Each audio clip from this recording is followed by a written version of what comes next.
اول حاجه في طاسه واسعه عندي على النار احط فيها كوبايه من السكر. عايزه اكرملها على نار هاديه. دلوقتي حطيت السكر بتاعي على النار، مش هحركه غير لما الحراف تبتدي تتكرمل من بره الاول. بعد كده هقلب بقى وادخل السكر في بعضه عشان يتكرمل كله. اول ما السكر بتاعي ابتدى يتكرمل من الحراف بالشكل ده كده، هحاول بقى اقلب وهدخل من جوه من بره لجوه بالشكل ده كده،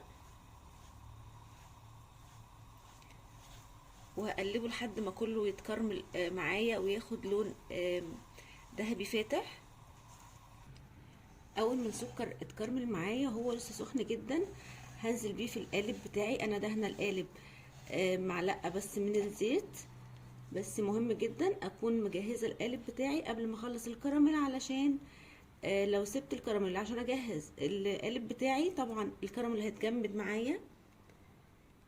اوزعه بس في كل القالب واسيبه بقى على جنب واكمل باقي الخطوات. دلوقتي هعمل الكريم كراميل. فمعايا هنا نص لتر من الحليب او اللبن، عليهم 4 بيضات،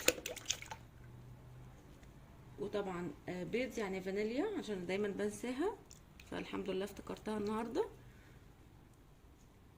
عليهم نص كوبايه سكر ونص كوبايه حليب مكثف محلى. اللي مش حابب يحط حليب مكثف محلى ممكن يخلي المقدار كله سكر، اللي هو يبقى كوبايه بالشكل ده كده. هخلط بقى الخليط بتاعي ده في الخلاط كويس جدا جدا. بصراحه قبل ما اخلط جه في دماغي احط عليها جبنه كريمي، فقلت احط معلقتين كده معاكم. ما حبيتش احطهم بعيد عن الكاميرا، بما ان انا قررت احطهم. بيدي طعم حلو قوي قوي. معلقتين بس مش اكتر من كده. هخلط بقى دلوقتي بعد ما خلطت الكراميل بتاعي، الكريم كراميل بتاعي، هنزل بيه على الكراميل. طبعا الكراميل برد، هنزل بيه بالشكل ده كده. دلوقتي بقى هسيب الخليط بتاعي على جنب علشان اعمل الكيك. دلوقتي تقريبا بقى معايا كوبايه من الخليط الكريم كراميل. هحطه كده في بوله. انا عايزه شويه الفوم دول عشان دول الهوا. عليهم 3 معالق كبار من الزيت النباتي،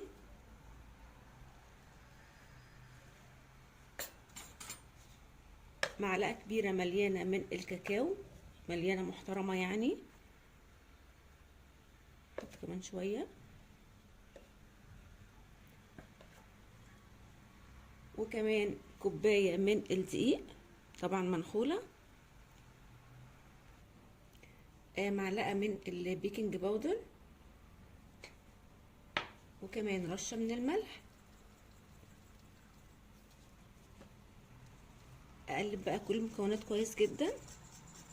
يبقى انا كده الخليط بتاعي جاهز معايا تقريبا. ما فيش اسهل من كده، بنفس الخليط عملنا كل الخطوات، وكمان الخليط طعمه يجنن. دلوقتي بقى هوزع خليط الكيك بتاعي بالشكل ده كده. معلومة طبعا لكل الناس اللي بتحب السكر، ممكن تزود نص كوباية من السكر بالشكل ده كده. انا عايزة اوزع الخليط كله. دلوقتي حطيت القالب بتاعي في صينية اكبر، مية مغلية. احط سامعين صوت الكراميل بيفرقع ازاي عشان بارد قوي والمية السخنة نزلت عليه. بعد ما احط نص القالب، نص الصينية تقريبا مية مغلية، احطها في الفرن على درجة حرارة 180 او من 180 ل 200 حسب درجة حرارة الفرن بتاعنا. مدة من ساعة الا تلت لساعة الا ربع، وان شاء الله يكون استوى معانا وجاهز الكريم كراميل او قدرة قادر بتاعتنا. ودلوقتي قدرة قادر بتاعتنا طلعت معايا من الفرن. هسيبها تبرد تماما في درجة حرارة المطبخ. بعد كده احطها في التلاجة مدة ما تقلش عن ال6 ساعات. ممكن نعملها من بالليل ونسيبها تبات في التلاجة ليلة كاملة. دلوقتي بقى بعد ما قدرة قادر بتاعتنا قعدت تقريبا ال6 ساعات، نقلبها بقى مع بعض. ما شاء الله بجد تحفة جدا. انا بس الكراميل شوية لسه لازق، هسيحه شويه بسيطه جدا على النار علشان احطه اكمله صوص زي ما احنا شايفين كده. دلوقتي بقى نشوف الكيك بتاعتنا عامله ازاي.